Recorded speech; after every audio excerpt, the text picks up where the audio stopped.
What's going on, everybody? It's your boy Rick One Ball coming at you again with yet another classic. If you don't know what I'm doing, I'm making sure I cover each and every NBA game to provide you with up-to-date sports analysis as well as my opinion on these games. Let's get into the game. The Brooklyn Nets versus the Chicago Bulls, and that's right, Steve Nash has been fired as the head coach of the Brooklyn Nets, and I feel like he should have never got the opportunity, in all honesty, to begin with. I mean, he was in way over his head trying to coach some players that didn't even want a head coach and wanted to coach each other by community. Now, I do think this needs to be a lesson to the rest of the NBA. Just because you're a former player does not mean that you can walk right through that door and become a head coach, and a successful one at that. Now, I do think some of that player experience can play some huge dividends for some current NBA coaches like a Willie Green of the Pelicans and of Ime Udoka of the Boston Celtics, the ex-coach over there. Now, I felt like the Nets was going to come out with a chip over their shoulder, to kind of validate their head coach being fired.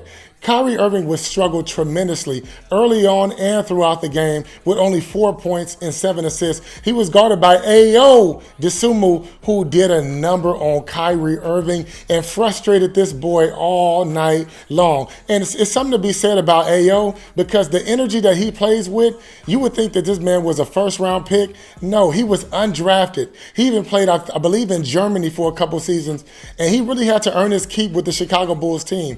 And he even dropped 17 points, he slashed and dashed to the basket with some nice layups as well. He did a number on Kyrie Irving, like I said. The Nets would go into halftime with a 6-point lead behind a great performance of Kevin Durant, who would actually finish the night with 32 points, 9 rebounds, and 6 assists. But where the Nets' big problem is, as soon as Kevin Durant sits down on the bench and puts the Gatorade to his mouth, they let the lead evaporate just like that.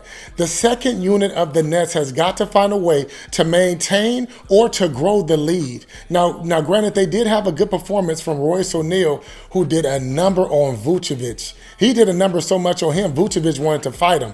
And then he had the nerve to put in 20 points. So shout out to Royce O'Neal with that. But the resiliency of DeMar DeRozan and Zach LaVine would hold true.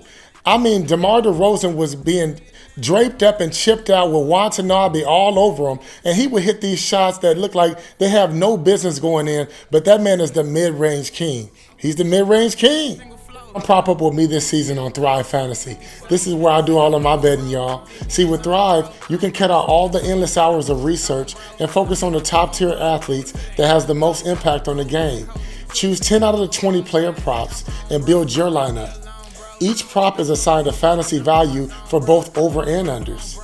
Hit the most props and rack up the most points for your share at the prize pool.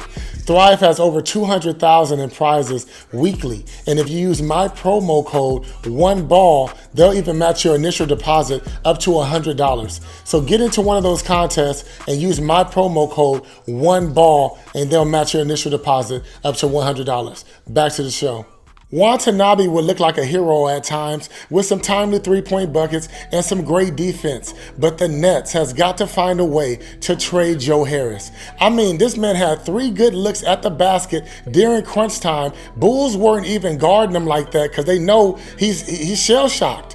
This man missed all 3 opportunities, and I got the feeling that he didn't even really want the ball. You know how you on the playground, you playing with your boys, and you don't really actually want the ball to come to you because you afraid that the spotlight gonna get on you and people know you don't got game. That's Joe Harris. Even though he came off an injury and he got a little bit of a valid excuse trying to work himself back into basketball shape, this man is a liability on offense, and he's not what you need. Fourth quarter would belong to Zach LaVine, who actually caught fire from three-point land near the end of the third quarter and would carry it into the fourth quarter, and I think he hit another 4 threes to really put the dagger in the Nets and finish him off. And what made it so crazy is that it was still like a 3-point game going into the fourth quarter, but that boy got hot, and he got hot. And during the post game, he said, yeah, he believes he's more than a dunker, and yeah, he won a couple dunk contests, but yeah, he said he's always been a scorer throughout college, and he proved it again. And now he's a scorer, but sometimes he could just be a dunker too.